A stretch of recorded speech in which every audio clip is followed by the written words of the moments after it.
Parce que moi, la seule chose que je peux témoigner, un jour j'ai écrit un livre, j'ai dit, je demande à Dieu d'être pour mes enfants le père que fut ce père.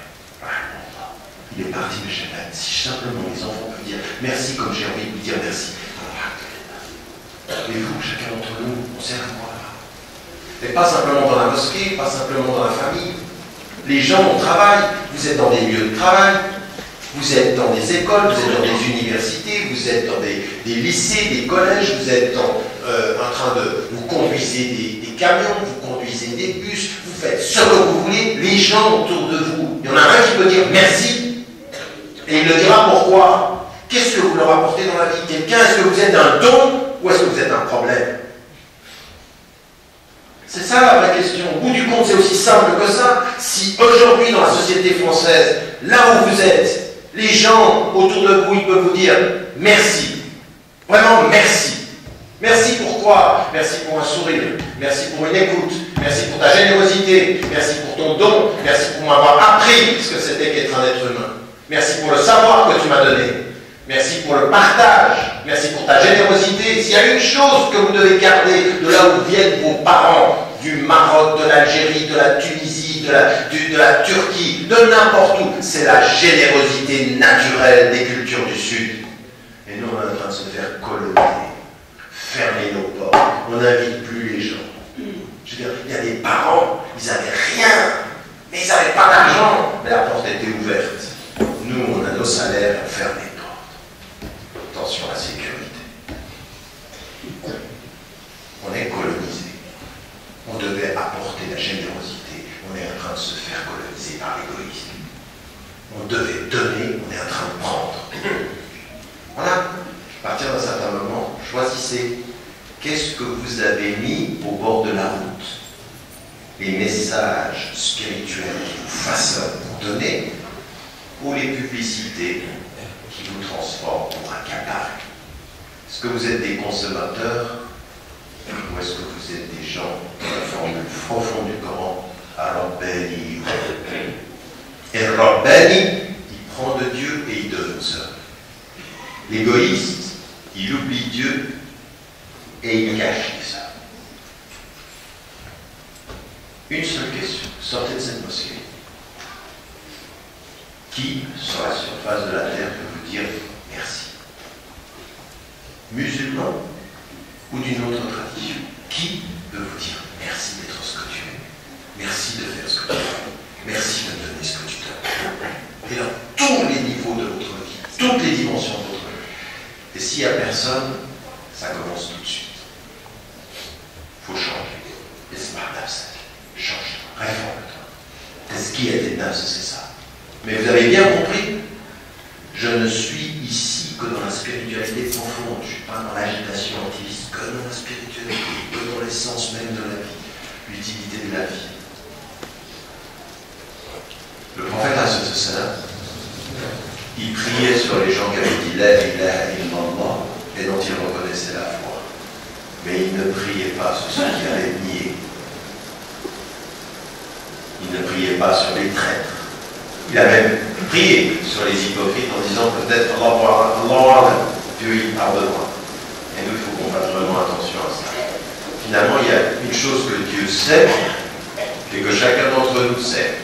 Chacun ici dans cette salle. Il n'y a qu'une seule chose. Il y a une chose que Dieu sait et que chacun d'entre nous sait que le voisin ne sait pas. C'est notre degré réel ou potentiel d'hypocrisie, de mensonge ou de paresse. Et ça, c'est à chacun d'entre nous de se lever pour le changer, Inch'Allah. Ça. Bon, permettez-moi de vous poser une question. Moi, je pose une question que tout le monde peut le poser ici. C'est un musulman qui vit ici en France. Il en a une fille ou un garçon qui veut épouser une Française. Que doit faire le père? Et tout le monde peut poser cette question. Il y en a beaucoup qui veulent le poser. Parce qu'étant donné que l'homme il n'en demande pas la femme. Merci.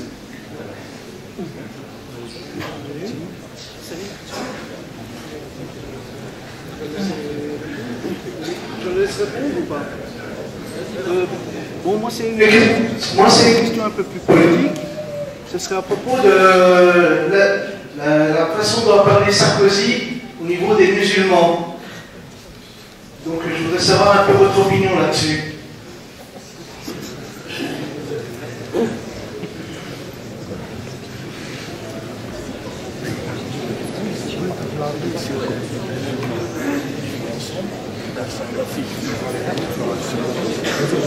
S'il vous plaît.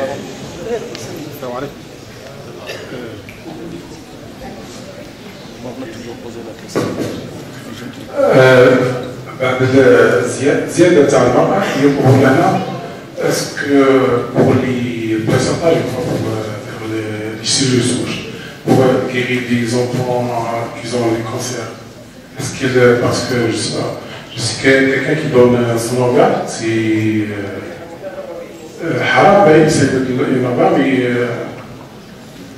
on se souhaite que les organes.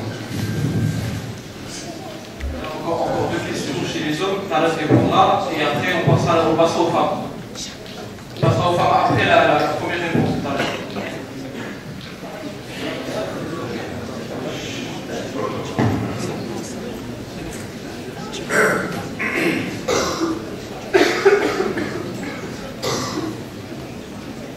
Bismillah. S'il vous plaît. السلام عليكم. وعليكم السلام. عندي سؤالين وهما سؤال واحد معنا. نعم تكلمت عن السجن الذي صنعه المسلم لنفسه وهو الان دائما في حال دفاع. دائما نحن طيبون نحن كذا. السؤال لاحظنا ان بعض الدعاة ذهبوا إلى حوار الأديان. هل قبولهم بهذا الحوار أو ما نتج عنه أو ما حدث فيه هل هو دفاع عن العقيدة أم أننا عقدة في العقيدة؟ السؤال الثاني وصول بعض الحركات الإسلامية إلى سدة الحكم أو تكاد تصل الأخرى إلى سدة الحكم أيضا، ونلاحظ تصريحات السياسيين الإسلاميين والذين كانوا يمثلون الدعوة لنا والتي تربينا فيها في مساجد آنذاك ونحن صغار، يصرحون الآن تصريحات مثلا نحن لا نغير الشيء، نحن ضد نحن لا نمنع الخمر، نحن لا نأمر المرأة بأن تتحجب. هل هذه استراتيجية أم أنها المسلمون أيضا في حقهم في سجنهم الذي قلت عنه سابقا؟ وشكرا. الله يخليك. Va répondre, Inch'Allah, et après on prendra des questions chez les sœurs. الله يخليك. واحد السؤال الله يسترعب. يريبون. هذا سؤال طرحته في المدينة على واحد العالم من جهة الكريدي اللي بغى يبني الدار ديالو، وقال لي العالم هذا ما نقدرش نجاوبك انا عليه، قال لي خصك تسول عليه، عندكم في اوروبا عندكم فتوى. الله يخليك اشرح لي على هذا. بسم الله الرحمن الرحيم. Alors, sur la première question, qui est effectivement une question importante, c'est comment agir avec ses enfants, sa fille ou son fils, quand les parents voient les enfants venir en disant « moi je veux épouser un Français ». Il n'y a pas de problème avec le français en tant que tel, puisque vos enfants maintenant sont français. La question est de savoir est-ce qu'on est en train de parler d'un homme, d'une femme qui a la foi, qui est musulmane ou musulman. Alors, moi je vais vous dire une chose, c'est que en amont de ce problème-là, avant que le problème n'apparaisse, il est très très important que vous fassiez très très attention à la façon dont vous parliez à vos enfants et que vous les accompagnez. Il ne faut pas vouloir les accompagner uniquement le jour où on vient vous présenter un homme, où on vient vous présenter une femme. L'accompagnement, il se fait depuis que les enfants sont petits. Il faut vraiment les accompagner en disant, ben voilà, nous voilà, on a Le sens de la vie, c'est ça, nos priorités, c'est ça. Parce que si on est absent pendant 15 ans, 20 ans, puis ensuite le jour où la fille ou le garçon vient, on dit haram, ça ne va pas marcher. Parce qu'on a éduqué les enfants à opposer des règles qu'on va leur imposer au moment où ils veulent se marier. Et donc ça, c'est la première des choses. Faites très attention à vos responsabilités parce que je l'ai vécu très près de moi. J'ai vécu des drames de frères et de sœurs qui ont des enfants. Même certains, ils font de la dawa, ils font de l'islam et tout ceci. Tout à coup, ils ont leurs propres enfants. Ils viennent à un moment donné, ils sont à des années-lumière parce que le papa ou la